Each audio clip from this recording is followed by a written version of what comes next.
Alors la troisième partie, alors le carré numéro 2. Bon, il y a 4 carrés. Ces 4 carrés représentent, comme je l'ai mis, les 3 grandes terres sacrées.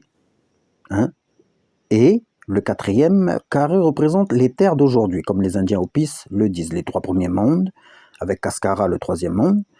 Et la 4e terre, c'est-à-dire le 4e monde, c'est aujourd'hui, qui est appelé Towakashi. Maintenant, ça se lit pour les 4 carrés. Mu, la mère de tous les hommes, est à l'origine des 4 grandes terres sacrées. Alors les 4 grandes terres sacrées, la première terre, c'est bien évidemment la Pongée. La deuxième terre, le pôle sud, appelée Topka. La troisième terre, Mu, appelée aussi Cascara ou Kui. Et la 4e terre, c'est celle où nous vivons actuellement, où nous vivons aujourd'hui, quoi. Alors,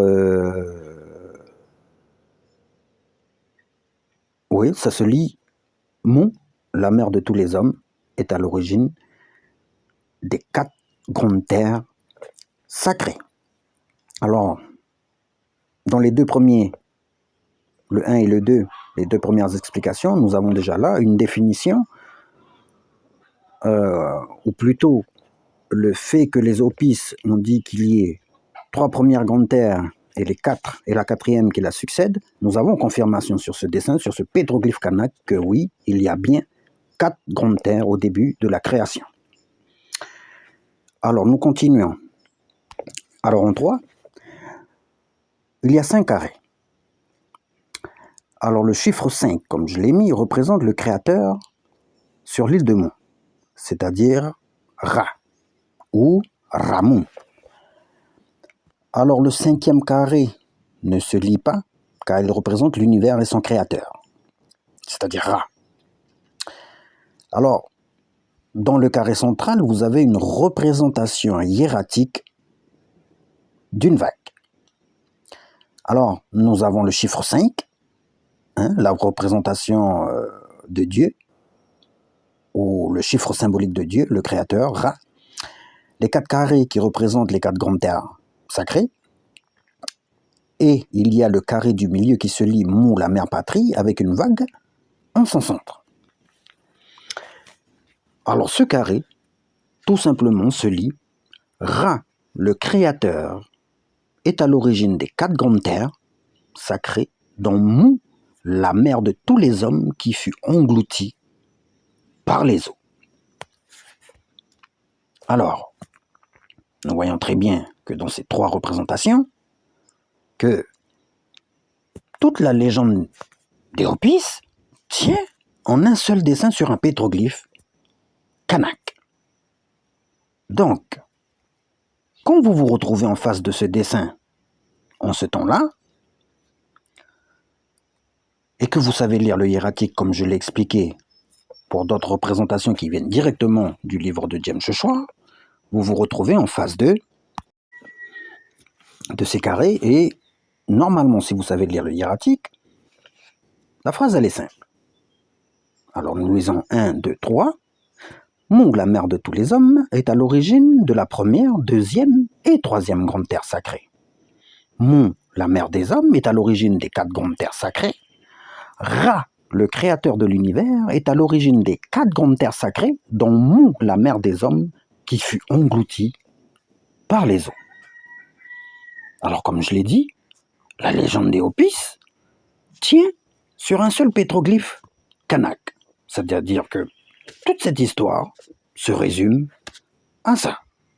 Donc nous avons encore une preuve là, que comme je l'avais expliqué pour les autres pétroglyphes, ou pour les autres preuves, que oui, ce continent-là a bien existé, et que toutes les légendes seront répertoriées sur notre sol, nous avons donc là une preuve conséquente. Donc, maintenant, nous allons passer à la lecture du pétroglyphe numéro 6, qui suit le même procédé de lecture, c'est-à-dire c'est toujours du hiératique, Et nous allons passer à cette lecture de ce pétroglyphe pour comprendre qu'elle suit la même continuité que ce que nous venons de traduire. Et donc, ce pétroglyphe-là, il faut juste le mettre à l'endroit, comme il est représenté. Passons maintenant au livre de James Chochoir pour regarder qu'est-ce que nous avons. Nous avons le symbole de l'abîme, c'est-à-dire ces espèces de U stylisées qui symbolisent tout simplement l'abîme. Alors, en 5, c'est l'antique symbole de l'abîme, des profondeurs du puits. Et donc, ça provient directement du livre de James Chochoir, et quand vous voyez ce genre de signe, c'est tout simplement comme ça que ça se lit. Et donc, nous avons le symbole de l'abîme, et à l'intérieur, regardez, nous avons ce qu'on appelle la lettre hiératique H, comme sur l'exemple donné plus haut, qui provient aussi du livre de James Chochoir, qui se traduit comme si lettre hiératique H, lettre représentant les 4 grands géomètres, les 4 grandes forces sacrées. Donc nous avons la lettre hiératique H représentant les 4 grandes forces sacrées et, bien évidemment, les 4 grands géomètres. Donc nous avons le H hiératique, la spirale, nous avons le carré, symbole hiératique de l'alphabétique M, et nous avons le symbole de l'abîme. Donc, comme je l'ai mis 1, 2, 3, alors comme je l'ai mis plus bas, le carré qui entoure le H se lit mou, la mer des hommes, comme je l'ai mis plus haut, ce que le carré symbolise. Alors ça se lit tout simplement mou, la mère de tous les hommes, qui fut créée par les grands géomètres, sombra par 2 fois dans l'abîme. Donc là, nous avons 3 ou 4 grandes preuves que, déjà premièrement que Ra est réellement la divinité de Mu, qui s'appelle Ramu, traduit en indien.